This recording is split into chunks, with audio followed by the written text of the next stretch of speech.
Hai, akkam jirtu jaalatamtootaa fi kabajamtoota hordoftoota chaanaalii kootii nagaa keessanii fayyaa keessanii nagaa kootii galata waaqayyoo har'aa viidiyoo tokko isiniif qabadheen dhiyaadhee jira. Akka isin jaalattan immoo abdii guddaan qaba jechaadha. Sababni isaatiif viidiyoo jaalatamaa fi barumsa namaaf dabarsu waan ta'eef jechaadha. Yeroo jalqabaatiif gara chaanaalii kootiitti kan dhuftan please subscribe godha, please share godha, please like godha. Sinan jaaladha. Maaloo subscribe godhuun dagatina, maaloo like godhuun dagatina, maaloo share godhuun dagatina. Baay'een keessaniin dagattanii.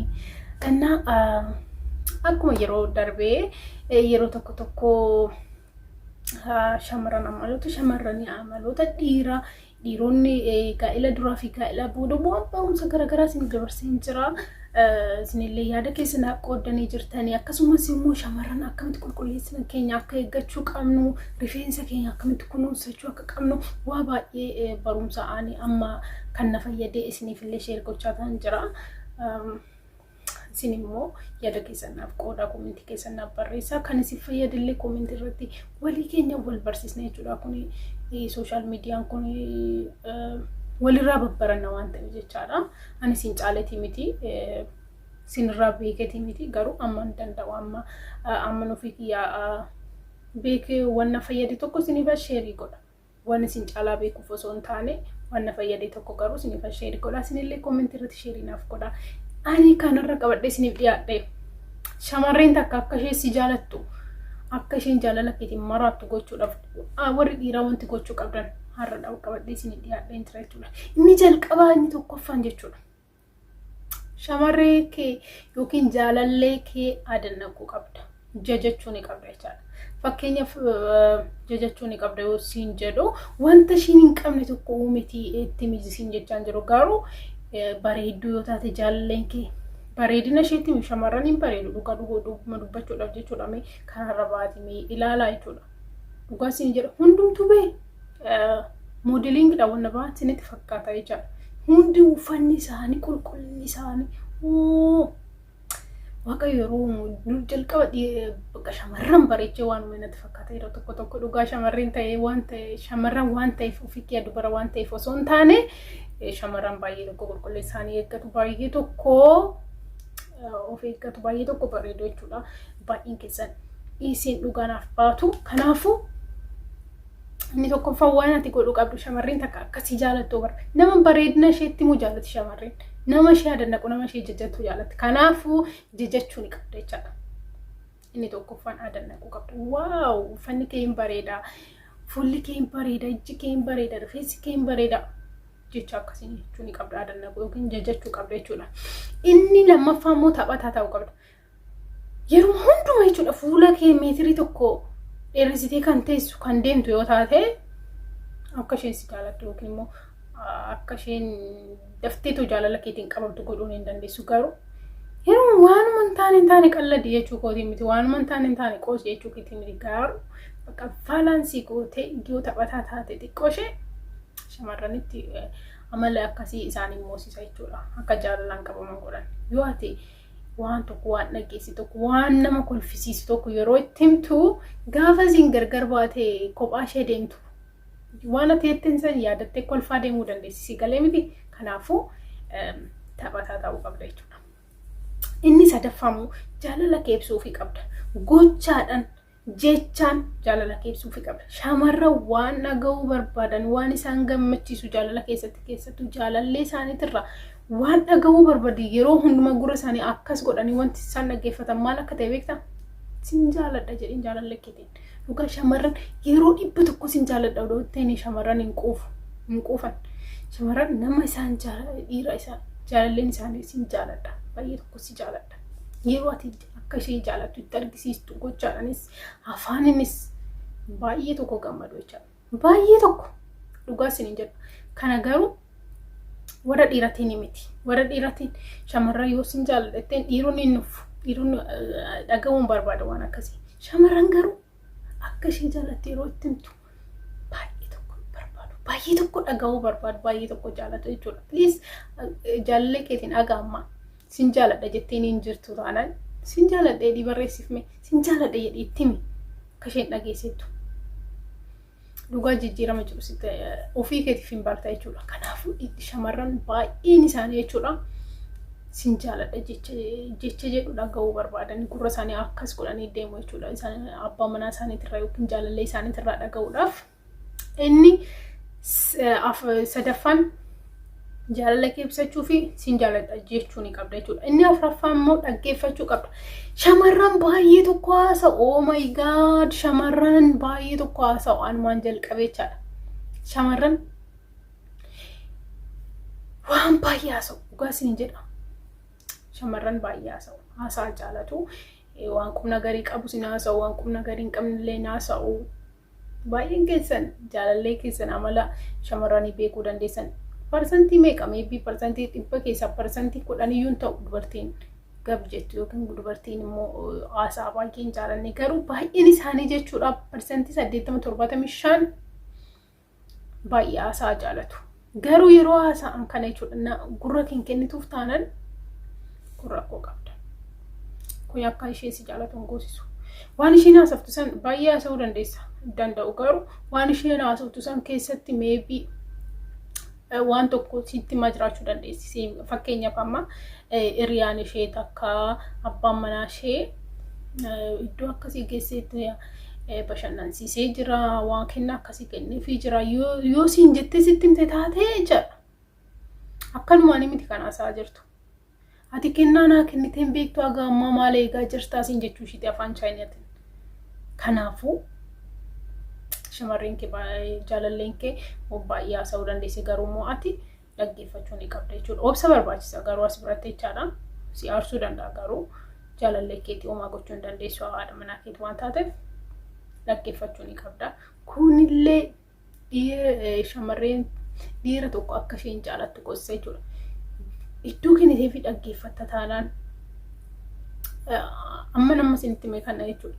Hin dannaqxaa yookiin hin jajattaa yoo taate, hin taphatta yoo taate, jaalala kee yeroo hundumaa ibsitaaf yoo taate, hin dhaggeeffatu waan isheen jettu yoo taate akka isheen si jaalattu godhaa jechaadha. Inni shanaffaan immoo kunuunsuu qabda. Kunuunsuu qabda yeroo isin jedhu. Kunuunsuu jechuun maal jechuudha?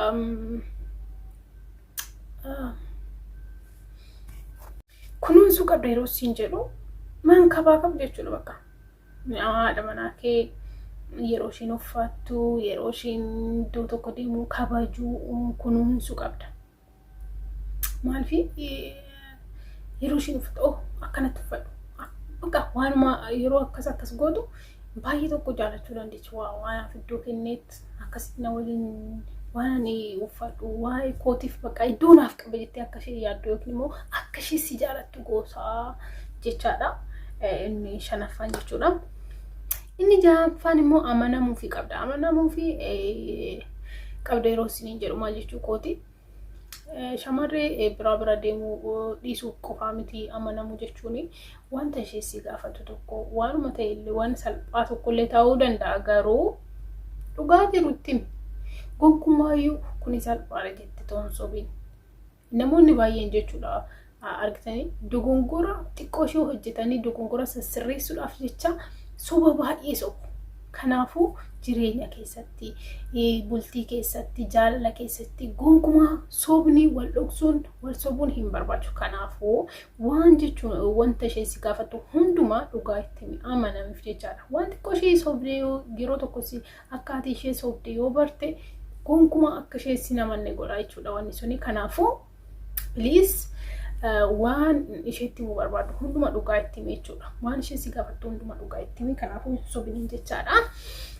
Amanamuufii qabdadha inni ja'affaan jechuudha. Inni torbaffaan immoo dhiira ta'e itti argisiisi. Dhiira ta'e yeroo isiniin jedhu immoo xuncaa keechan ammas godhaati guddisadhaati surree seeraan uffadhaati buxaxaxab jedhaatti argisiisaa jechuu godhi miti isiniif galee fayyaada baay'een keessan dhiira abbaan manaa ta'uu danda'u shamarreen akkanumatti jaan arganii beekuu danda'an baay'een isaanii jechuudha. Fakkeenyaaf nama alaafinnatii fudhachuu danda'u. Fakkeenya alaafinnatii afaan Oromootiin maal akka ta'e hin beeku. Dhiifama manaa godhaas biratti garuu dhiira jechuun abbaa manaa jechuun mataa manaati isiniif galee miti mataa manaa. Kanaafuu waan mana keessa jiru sun hundinuu isa jalatti argama jechuudha. Argitan mataan kiyya gubbaarra jira. Kun immoo mataa kiyya gadi jiramti akkas jechuudha. Mataa erga ta'eeti abbaan manaa wanti jiru mana keessa jiru hundinuu haadha manaa isaa ijoolleen isaa qabeenyi isaa hundumtuu isa jalatti argama jechuudha. Kanaafuu mataan kun akkasitti gadi kufeera cabeera taanaan wanti isa jala jiru sun illee miidhamuu danda'an jechuudha. Kanaafuu abbaan manaa tokko jechuudha erga mataa ta'eeti mataan mana sanii erga ta'ee argameeti dhugumaan mataa ta'etti argisiisuu qaba jechuudha. Ijoollee isaa hundumaa to'achuu qaba, qabeenya isaa to'achuu qaba, mana keessatti jechuudha. Fakkeenyaaf wanti dhiirri hojjetu baay'een jiraachuu danda'a. Maabiraatii sirreessuu, barrii garaagaraa sirreessuu, waan mana keessa jiru hunduma fakkeenyaaf yeroo hunduma jechaadha.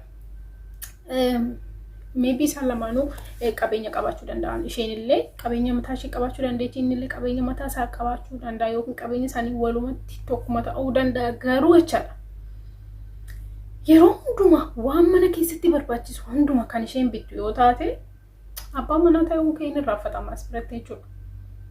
Abbaan manaas bakka abbaan manaa argee kabajaa qaba. Kanaafuu abbaan manaa ta'etti argisiisi. Abbaan manaa yeroo lolii jechuu kiyyaa miti. Lolaa miti abbaan manaa jechuun. Garuu abbaan manaa mataadha erga taate waan hundumaa to'achuu qabda mana keessa kan jiru jechuudha. Qabeenya kee haadha manaa kee kunuunsuu jaalachuu akkasumas immoo waan isaan barbaachisu hundumaa ati guutuu qabda jechaadha. Akkasii usiin jedhu baasii hundumtuu si eeggataa si ilaallata jechuu kooti miti. Garuu hin hubattan jedhee yaada wananani jechuu barbaade jechuudha. Inni 8ffaan immoo qulqullina kee eeggachuu qabda. Yeroo hunduma mataa kee hin qattu taanan, uffata kee hin jijjiirrattu taanan, ilkaan kee hin qattu taanan haati manaa kee akka ishee sin jaalanne godhama. Garuu qulqullina kee hin eeggatta, uffata kee, ilkaan kee, rifeensa kee hundumaa qulqullina kee gentle bakka gentleman yoo jette shamarreen akka ishee si jaalattu godha jechuudha. Inni saglaffaan maatii fi hiriyoota keetiin wal barsiisi. Maatii fi hiriyoota keetiin yoo wal barsiiste shamarreen takka akka ishee si amantu, akka isheen iddoo siif kennitu, akka isheen abdii sirra kaawwattu ani kan isaati.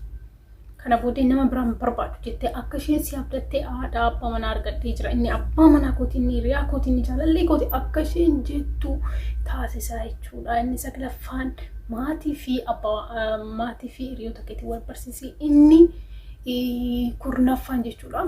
Ammallee afaan Oromootti fatiin ashkoromamuu jechuun maal akka ta'e hin beeku. Ashkoromamuu jechuun maal afaan Oromootti maal akka ta'e hin beeku garuu ashkoromamuu jechuun hundumti keessan hin beektan jedhee yaada hin hubattan jedhee yaada waan jechuun ni barbaadu. Yeroo waliin deemaa jirtan dhungadhuun haadha manaa kee ol fuudhite akkasitti ashkarkan shamarran kana baay'ee jaalatu dhugaas ni jedhaan. Yeroo hundumaa ashkoromamuu siin jedhaan. Kurnan kana seeraan irraa raawwatta taanaan haati manaa kee yookiin immoo shamarreen takka akka isheen si jaalatu jaalala keetiin gib akka goote akka maraattu akka sammuu ishee jeeqamu taasista jechaadha. Kana fakkaataa har'aaf qabadhee kan isin dhiyaadde. Viidiyoo kana yoo jaalattan laayikii, sheerii, sabskiraaybii gochuu hin dagatinaa. Guddaa tokko isin jaalladha isin kabajaa. Amma viidiyoo itti aanu wal arginutti nagaan naaf tura. Baay'ee.